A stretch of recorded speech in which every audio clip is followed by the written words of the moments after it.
We are back on MorningLine. Thanks for joining us. Allison Fields is with us. And it's Monday. She's a veterinarian. The number is 737-7587 if you'd like to give us a call. Just wanted to hit you up on anything else that maybe you've seen unusual, or what are you seeing with your clients these days coming in, aside from the standard stuff? We talked about the flea and tick control. You haven't seen any rabies or anything like that, have you? No. No reports of that. Usually that's something the state sends out. Let's talk about the FDA investigation into grain-free food, Nick. All right. Shoot, I've heard some stuff. I don't know the details. Yeah. So haven't I for years been saying this is just a bunch of hooey, and this is retarded, and blah, blah, blah. Oh, yeah. You said, Yep. I mean, because people were, well, some of the real boutique expensive foods, and now you're finding out, So dogs are developing dilated cardiomyopathy, which is a dilation of the myocardium, which is the muscle of the heart, which makes it, you can imagine if it gets kind of flabby, it can't pump really well. So dilated cardiomyopathy is the problem, and we are finding it, or the FDA is doing a study, and there's 2 or 3 different veterinary schools, cardiologies, that are studying it right now. We don't know what the cause is. However, the majority, like 98% of the dogs that are being reported with this, are on either a grain-free, a boutique diet, or an exotic meat diet. We're calling them the BEG diets, B-E-G. So one of those 3. We don't know how and why it happens. We think that what they're replacing the grains with, a lot of times they're using lentils and something else that I can't remember, potatoes, something else.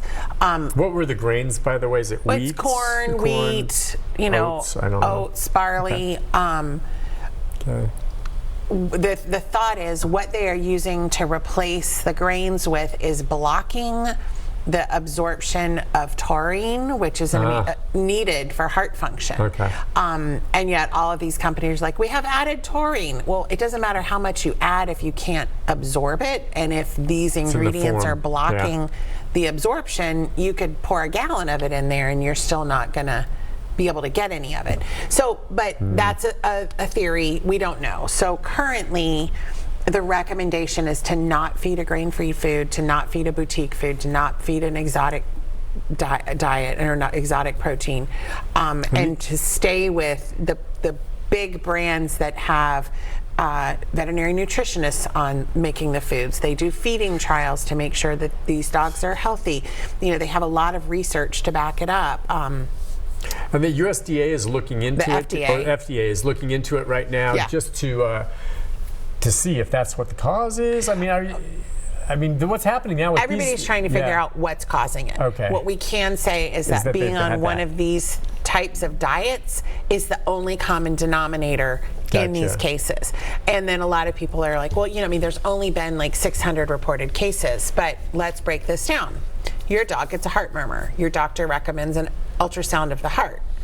It's $400. Do you do it? A lot of people can't do it. Totally understandable.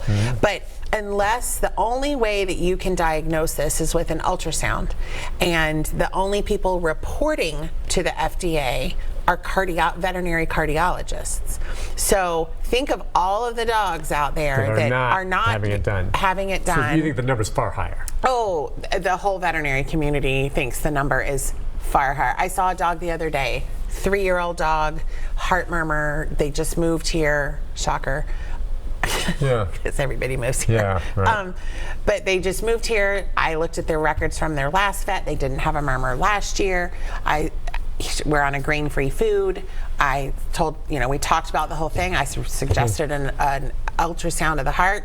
Early dilated cardiomyopathy. Okay, well, remind folks and me again, this whole boutique grain-free thing, is this humans putting their gluten-free thing onto their animals? Is that That's when it started. Okay. When people started going gluten-free and restaurants started having, just a few little gluten-free items, and then now there's the whole gluten-free menu. And, there are absolutely people who have celiac disease and who are allergic to gluten, but it's a very small population. However, there are a whole bunch of people who feel better if they don't eat gluten. Great. The marketing companies took that information and put it in the dog and cat world. And so now, or then, which was probably about I don't know, when did we start talking about this? Like 10 years At ago, least, 12 years yeah. ago. And so it's seriously a marketing strategy, which I've been saying for years. So I've had this rampage for years, and about once a year we have this conversation on the show, and it's true now. See, Well, I what's have weird about scientific it too proof. is, you understand, I have a friend here at the station who I don't think has celiac disease, but he has cut gluten out of his Right. diet. Probably feels great. And he honestly feels better, and I believe that to be Yep. true. But he was Absolutely. having issues. So people, though, were doing this and putting their dog, who as far as they knew was doing just fine on Purina, Correct. on some kind of gluten-free diet, and now all of a sudden they're getting a heart condition. Correct.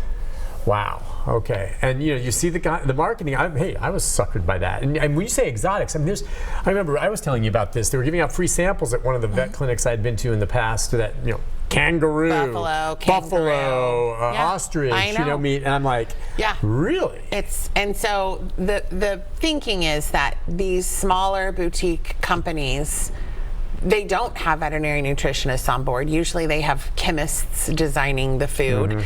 They don't do feeding trials. They don't do a lot of the things that the big companies, Purina, They've been around for a long time, that have been around too. for Yeah, they have a so track long record. and that have a track record and have multiple veterinary nutritionists on board, and they do feeding trials, and they do all of these things to make sure that it's a well-balanced diet. Yeah. Well, let's be real clear too on this. Some people have pets that need to have a special food or whatever because their stomach's upset. Now, I'm Correct. saying it's separate from what we're talking about here. Now my dogs get a Purina brand, and it's just it's got grain and everything, and they're just fine, and that's Right. all they get. I will tell you- my one might gets weight control. I Right. guess, And working with your veterinarian, there are some times that we have to change a dog to a specific diet for a specific maybe an problem. allergy or Right. just But upset tummy. interestingly, people always think that dogs are allergic to grains. I don't know what the statistics are in people, but it's about 2 to 4% of dogs actually have a food allergy, and of those, it's usually the protein. Right. Right. You've told me that. It's Yeah. usually the protein that's going to be it. And the whole grain thing, this is what I've been saying for years. If a wolf kills a deer, what's the first part of the deer that the whole pack eats? The belly. The belly? Because They get in there and they get all the organs. That's Wouldn't where they most rather have of the lean cuts of meat? Well, no, because most of their nutrients are in there. It's also They a need the whole lot fats. easier to eat. They've been running really hard. They've been chasing this deer. This is a whole lot easier to just tear out and eat.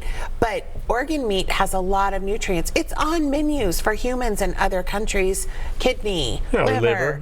Yeah, We here in the United States have kind of sanitized our food over the past 70 years, and we don't want to think about that we're eating Find me a this. restaurant that serves liver on the menu. And I'm not talking about chicken livers. I know there's fried chicken livers out there.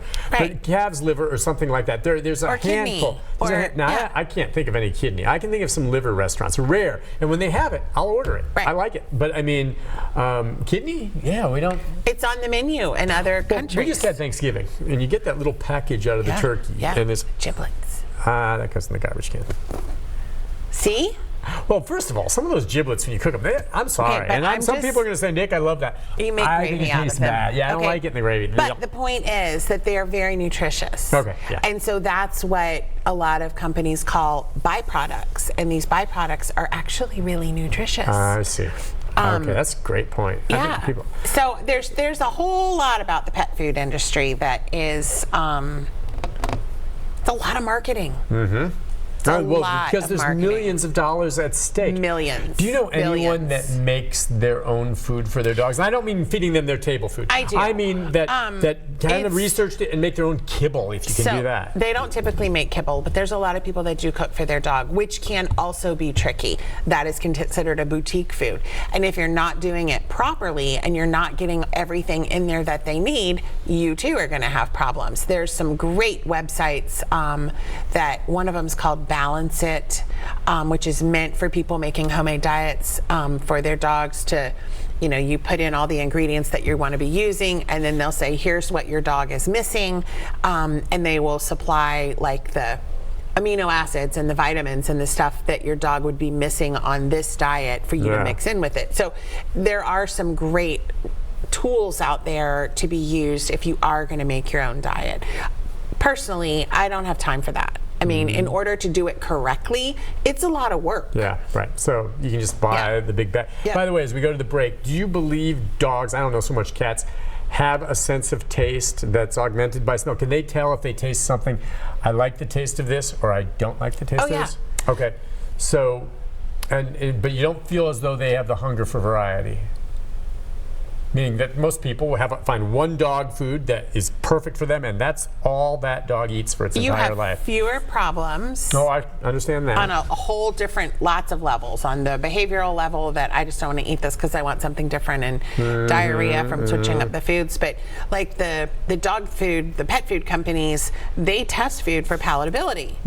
And they literally, like, they'll have, 3 or 4 cats in a living arrangement, and they have 2 or 3 different foods on scales. To follow which ones they prefer. Yeah. It's great. Well, and most of the dogs that I've ever had, they're happy as clams with that food. They don't complain about it. Listen, we'll take a break. When we come back, final segment, 737-7587. Allison Fields, veterinarian. More calls right after this.